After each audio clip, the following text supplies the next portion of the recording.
On est trop tard, on est debout V. On court, on tombe, on se relève encore. Jusqu'au coup de sifflet, on donne tout le corps.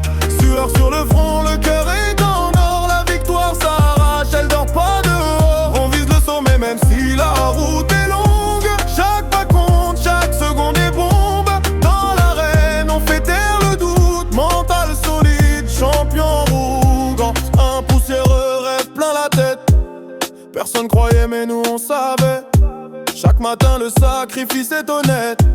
Discipline stricte, pas le temps de douter. Les blessures parlent mais la main est forte. Quand la fatigue crie, le mental commande. On joue pas juste pour l'argent ou la gloire, mais pour l'histoire, pour ceux qui nous regardent. Même si la nuit est froide, même si la peur rôde, on est de corps parce que le respect se gagne à la sueur, pas au mot.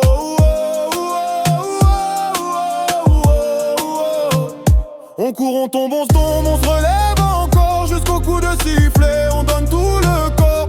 Sueur sur le front, le cœur est en or. La victoire s'arrache, elle dort pas dehors. On vise le sommet même si la route est longue. Chaque pas compte, chaque seconde est bombe. Dans l'arène, on fait taire le doute. Mental solide, champion. C'est pas le talent seul qui fait la différence. C'est la rage, la foi, la persévérance. Quand le public crie, quand le silence pèse, on garde la tête haute, focus sur l'objectif. Équipe soudée, même bleu au bas. Un pour tous, tous pour la même voie. Si je tombe, mon frère me relève. C'est ça le sport, c'est ça le rêve. Respire. Dernière ligne droite. C'est maintenant ou jamais. Donne tout, laisse rien derrière. On court, on tombe, et boum, on se relève encore. Jusqu'au coup de sifflet, on donne tout le corps. Sueur sur le front, le cœur est en or. Aujourd'hui on gagne, on écrit l'histoire de temps où il veut. On reste vrai, parce qu'un champion, c'est d'abord dans la tête.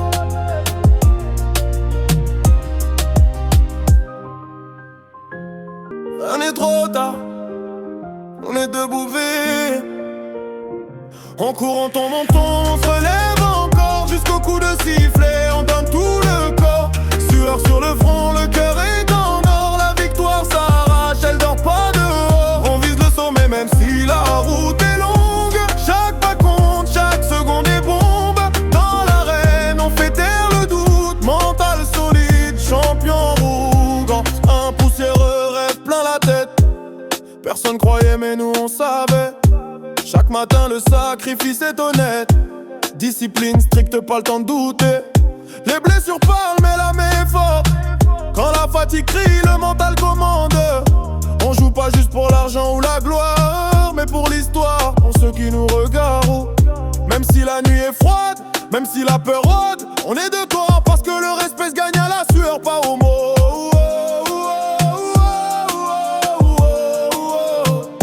On court, on tombe, on se relève encore. Jusqu'au coup de sifflet, on donne tout le corps. Sueur sur le front, le cœur est en or. La victoire s'arrache, elle dort pas dehors. On vise le sommet même si la route est longue. Chaque pas compte, chaque seconde est bombe. Dans l'arène, on fait taire le doute. Mental solide, champion. C'est pas le talent seul qui fait la différence. C'est la rage, la foi, la persévérance. Quand le public crie, quand le silence pèse, on garde la tête haute, focus sur l'objectif. Équipe soudée, même bleu au bas. Un pour tous, tous pour la même voie. Si je tombe, mon frère me relève. C'est ça le sport, c'est ça le rêve. Respire. Dernière ligne droite. C'est maintenant ou jamais. Donne tout, laisse rien derrière. On court, on tombe, et boum, on se relève encore. Jusqu'au coup de sifflet, on donne tout le corps. Sueur sur le front, le cœur est en or. Aujourd'hui on gagne, on écrit l'histoire de temps où il veut. On reste vrai, parce qu'un champion, c'est d'abord dans la tête. On est trop tard, on est debout V. On court, on tombe, on se relève encore. Jusqu'au coup de sifflet, on donne tout le corps.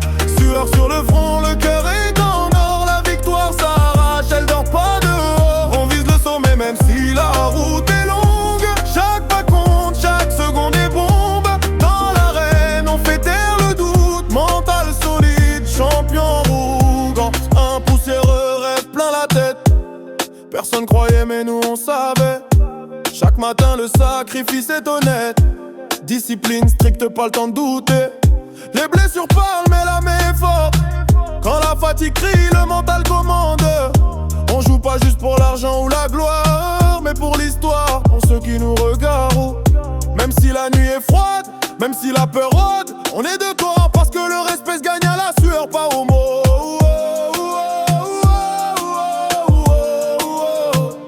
On court, on tombe, on se tombe, on se relève encore jusqu'au coup de sifflet, on donne tout le corps. Sueur sur le front, le cœur est en or, la victoire s'arrache, elle dort pas dehors. On vise le sommet même si la route est longue. Chaque pas compte, chaque seconde est bombe. Dans l'arène, on fait taire le doute, mental solide, champion. C'est pas le talent seul qui fait la différence, c'est la rage, la foi, la persévérance. Quand le public crie, quand le silence pèse, on garde la tête haute, focus sur l'objectif. Équipe soudée, même bleu au bas. Un pour tous, tous pour la même voie. Si je tombe, mon frère me relève.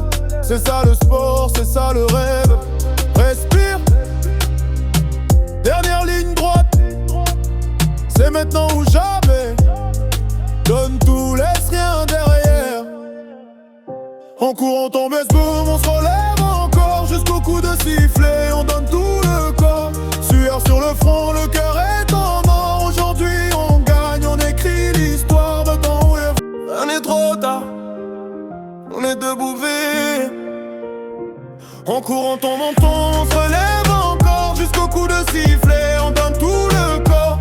Sueur sur le front, le cœur est en or. La victoire s'arrache, elle dort pas dehors. On vise le sommet même si la route est longue. Chaque pas compte, chaque seconde est bombe. Dans l'arène, on fait taire le doute. Mental solide, champion arrogant. Un poussiéreux rêve plein la tête. Personne croyait mais nous on savait. Chaque matin le sacrifice est honnête. Discipline stricte, pas le temps de douter. Les blessures parlent mais la main est forte. Quand la fatigue crie, le mental commande. On joue pas juste pour l'argent ou la gloire, mais pour l'histoire, pour ceux qui nous regardent.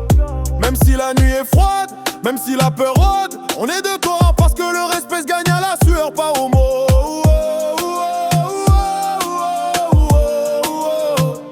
On court, on tombe, on se tombe, on se relève encore jusqu'au coup de sifflet, on donne tout le corps. Sueur sur le front, le cœur est en or. La victoire s'arrache, elle dort pas dehors. On vise le sommet même si la route est longue. Chaque pas compte, chaque seconde est bombe. Dans l'arène, on fait taire le doute. Mental solide, champion. C'est pas le talent seul qui fait la différence, c'est la rage, la foi, la persévérance.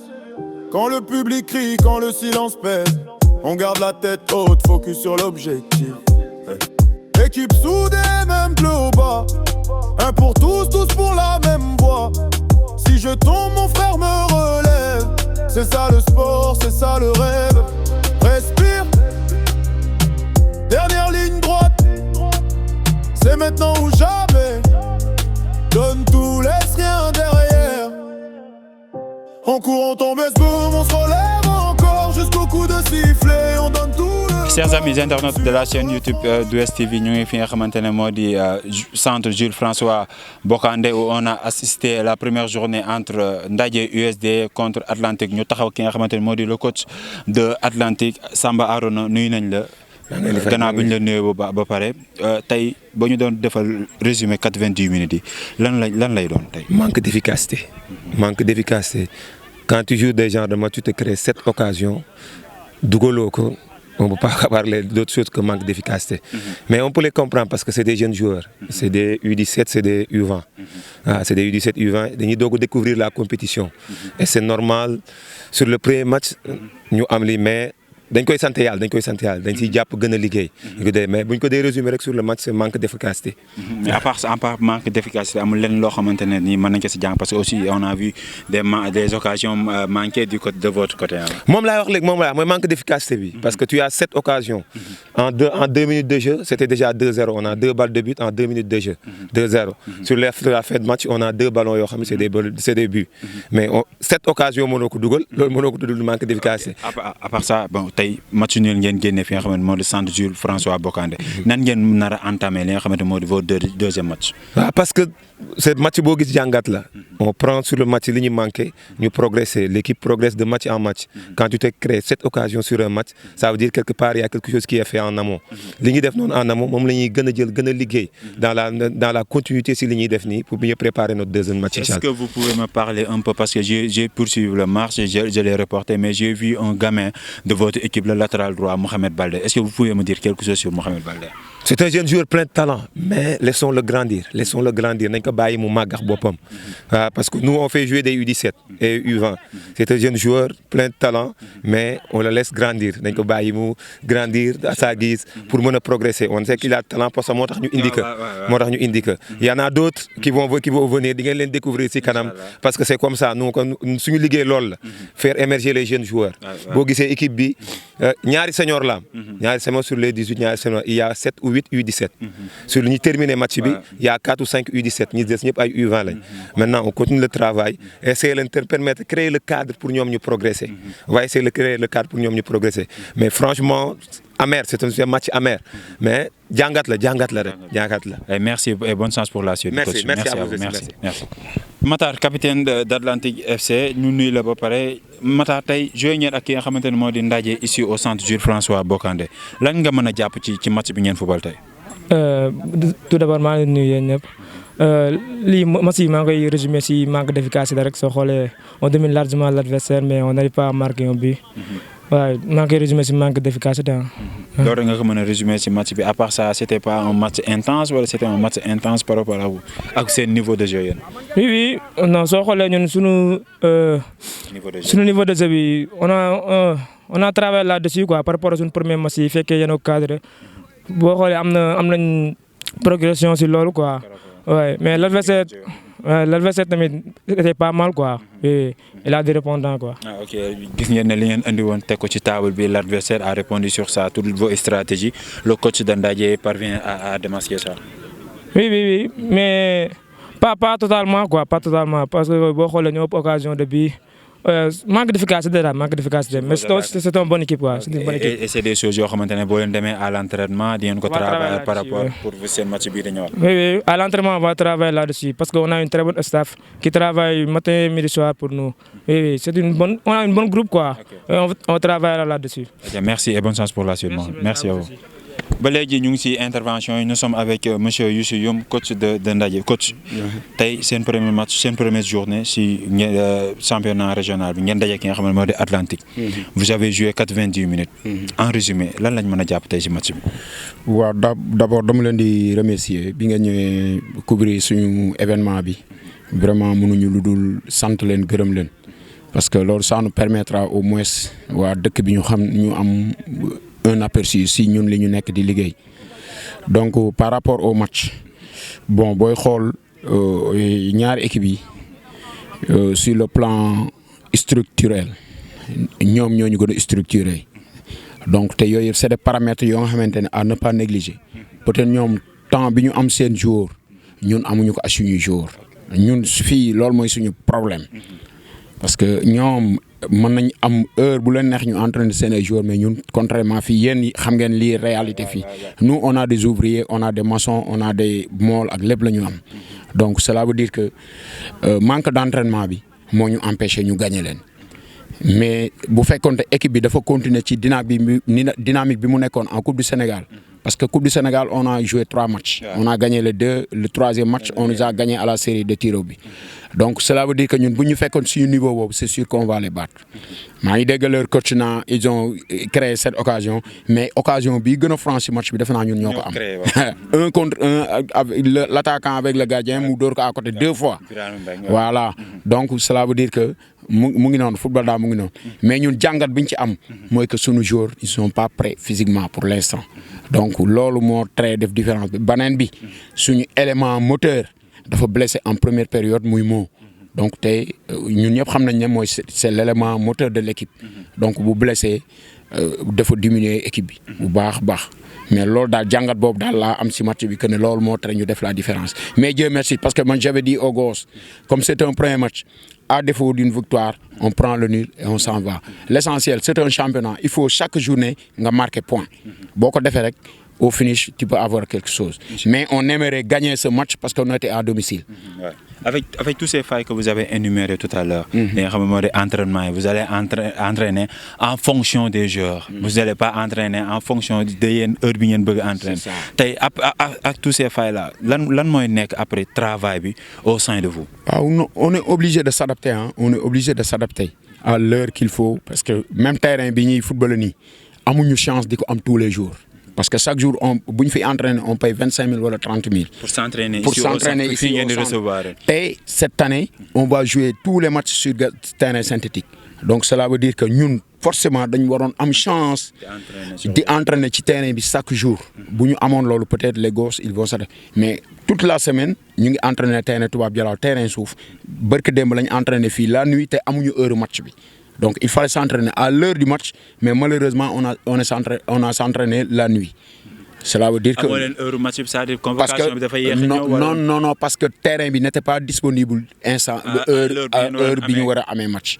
Voilà loolu yooyu xam nga yooyu yëpp ay paramètres à ne pas négliger. C'est des paramètres yoo xamante ni ñu war a jël après ñu xool na lañ koy exploiter. Voilà parce que terrain bi ngeen war a footballer seen championnat vous n'avez pas mënoo leen nekkul à la disposition pour ñu entraîner. C'est ça. Et que aussi pour entraîner aussi il va falloir participer 25 000 francs pour entraîner fi benn 2 heures de temps. 1h30. Donc vous voyez ce que ça fait. Avec cette équipe, on n'a pas les moyens. Dañu ay bénévoles la ñu yor rek ñu ñoo xam ñoo ñu aider de gauche à droite.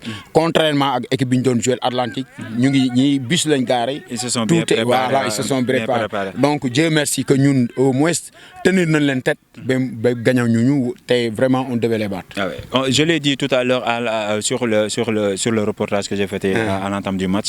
On a vu ici, on a 2 clubs à Yène, Ndadje et Khayane. Et on a vu que aussi Ndadje recevait Atlantique et on n'a pas vu le public, on n'a pas vu des personnes yoo xamantene aujourd'hui ils sont au centre pour accompagner Ndadje. Peut-être amna ben affaire yoo xamantene tay entre club bi ak population bi bu xawa am je sais pas lan mo xew wala accompagnement bi ci war entre la population et les 2 clubs am aussi. Lan nga ci mëna wax ci lolu? Bon duma ci mëna prononcer wu carrément parce que xam nga nit ñi aussi li leen tay xamu parce que dëkk bi peut-être dafa am ay événements. Bon, il y a un décès à Toubab Dialaw tout récemment mais ñëpp dañ doon nekk fii pratiquement daaw yeeg bu ñu daan joué fii day fees donc bu ñu te beneen bi mooy tey jour ouvrable c'est un mardi ñenn ñi peut-être dañuy liggéey du ñu am temps ñëw assister à ce match mais on a vraiment on lance un appel à la population que équipe bi muy USD muy Khayane ñëpp ku siy joué parce que ñëpp ñi siy joué ay doomu Yène lañ donc il faut que waa Yène ñëw accompagner leen au moins loolu moom ça nous fera plaisir mais vraiment lancer appel boobu rek la ñu amoon doon ko lancer ñu ñëw jàpp ci équipe parce que ay doomu Yène ñoo siy joué. Et Inch'Allah, comment vous allez entamer la deuxième journée, c'est-à-dire votre deuxième match de championnat? Donc c'est un championnat loolu laa wax xale yi léegi dama ne leen on doit jouer 11 matchs si on gagne les 6 on a 18 points. On fait 3 matchs nuls, on a 21 points. Mathématiquement, on serait qualifié. Donc, le calcul, match calcul là, à défaut d'une victoire, on prend le nul. D'autant plus que c'est le premier match. Les gosses ne sont pas encore en jambes. Donc, on va aller petit à petit. Peut-être au fil du championnat, vous allez voir que l'équipe va monter en puissance. Et vraiment, je félicite les gosses. Merci à vous aussi. Vraiment, on est très contents. Merci, pas tous. Merci. Alors, c'était le coach Youssou Youm. Vous avez le mot suggéré au niveau du centre, au niveau des problèmes. Mais tout ça, on va essayer de mettre ça sur table, Inch'Allah, au studio, que ce soit un invité ou qu'importe. Nous allons départager avec les problèmes. Nous sommes avec Baye Maïssa Fall, Capi maa la siyaar mais Capi tey seen premier match ouverture championnat bi ngeen jël match nul tey jàngat bi lan la.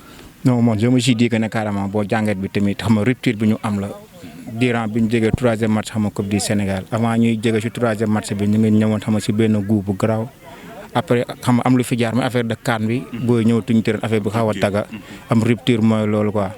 Bon man tamit ma jël ci jàngat xam nga carrément équipe bi dafa manqué soutien ci benn côté bi quoi c'est juste ça quoi. Mais bon soutien boo nee ma soutien ban soutien. maanaam tey soutien dafa manqué taxawaay bi dëkk bi wala lu xew. non dafa soutien tamit boo nee soutien tey jii maanaam ku si mel ne par exemple comme homme de kii xam nga comme waaw homme de politique yi homme leader yi fi nekk bon du genre yooyu noonu quoi comme borom dool yi war a ñoo jàppale booy yi.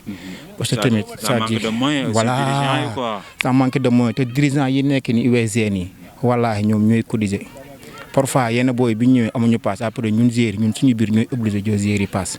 rien que pour yéen a jéem a régler ay problèmes de transport au sein de vous. Voilà on sait de vous maanaam tey benn booy ñëw après yor xaalis après am ñaari copains yoruñu passe booy ñëw jàpp quoi. wallaahi après man je me suis dit que ni pourquoi pas yéen dañ ko suul seen doom yi ne USG. voilà mais bon après loolu yëpp si football lay nekk loolu yëpp est-ce que yéen di ngeen ko jël en conscience que tey ak problème yi ngeen di jànkontele boo leen duggee ci biir terrain bi di ngeen def loo xamante ne tey dinañ wane ne ku fi ñëwul woon pour jàpp ci équipe bi dina ñëw pour jàpp ci équipe bi. mais wallaahi man je me suis dit que ne booy maa leen koy wax booy dañuy ñëw nii après bu war bi sifflé nii booy dootuñu amati benn problème. man je me suis dit que ne voilà mais booy ñoom bu ñuy dugg ci terrain booy ñoom bu ñuy passe xam nga ñoom amuñu woon passe mais booy bari bu après booy dañuy marqué xam nga di football xam nga même tërën après je me suis dit que ne booy yi bëgg nañ xam nga mais dañ manqué soutien voilà tamit après may lancé appel xam nga tamit boo ci mënee jàpp après nga wax ak gars yi après gars yi teg booy loxo yéen dafa bëri ay talent wallahi azim man maa gën a niil xam nga ci yéen xam nga je me suis dit que ne yeneen booy bu ñu amee jàpp la rek après dañ ciy génne quoi. mais tey public bi ñëwul yu coach wax na ko léegi nee na sur les 2 matchs gars yi daan nañ sur match yi passé année yi passé gars yi daan nañ ñëw mais tey bi ma ñëwee dama constaté que public bi génnul quoi lu xew loolu tey loo si mën a wax ci loolu. bon je me suis dit que ne public peut-être mën na nekk affaire de ouvrable peut-être mën na nekk beneen équipe bi tamit déjà ñoom dañuy préparer match mën na nekk tamit xam nga gars yi tamit. xam nga dañ jàpp daal après xam nekk si wala soit affaire message xam nga da see jajaale mais gëm naa ne incha allah après bi di ñëw dina yokk parce que gars yi bu ñu daan génnee football yi gars yi dañu daan ñëw xam nga topp ñu bon tey je me suis dit que ne carrément amaana xam nga dañ jàpp tamit xam nga di lancer message gars yi ku ci mën a jàpp ñëw rek pour jàppale USG quoi parce que ay doomi Jalaaw fi nekk bon ñun Jalaaw suñu problème du football mooy que ne carrément gars yi dañ visé wu trop ci nawetaan loolu moo ma gën a handicapé dañ visé tellement ci nawetaan pour ñoom nawetaan moom moo ñu mën a yóbbu non nawetaan affaire de naxee mbaay la après nañ jàppale booy j'ai vu benn booy bi def accès te mu dëkkalee la. Mame Daly Ndiaye. waaw Mame Daly Ndiaye dama si dikk ne booy fan la newoon mais booy boobu nag après boo amee jàppale. dañ ciy gagné fa ku ci nekk yow sa koñ même boo mën a yëkkati benn wekk jàppale ko kii USG booy mën a bëgg wallaahi booy bëgg nañ. booy kon di leen jox pire xam nga ci dara parfois pire Assane Ndour après mooy jaayante man tamit da grâce à lui après maa ngi koy nuyu xam nga tamit moom barki Rasulaay day jaayante parfois mu ngi di xaalis fay centre bi. xam nga rek mooy loolu quoi après tamit xam nga di fils xam nga sama gars yi après gérer yi ñëpp xam nga but après di gërëb ñoom yooyu noonu quoi mais ku ñu jàppale daal après ñu jël quoi. maintenant quoi. Bonne chance pour la suite. Acha, c'était ça ici au centre Jules François Bocandé de Toubab Dialaw où nous avons assisté à la match. Première journée entre ñi nga xamante ne moo di waa USD Ndaje ak Atlantique. Chers amis, ne vous inquiétez pas nee naa leen 2STV met tout à la disposition pour ce championnat que ça soit Ndaje que ça soit Xayane inchallah vous allez tout suivre sur la 2STV plus proche de vous ba beneen yoon gars yi ba beneen yoon.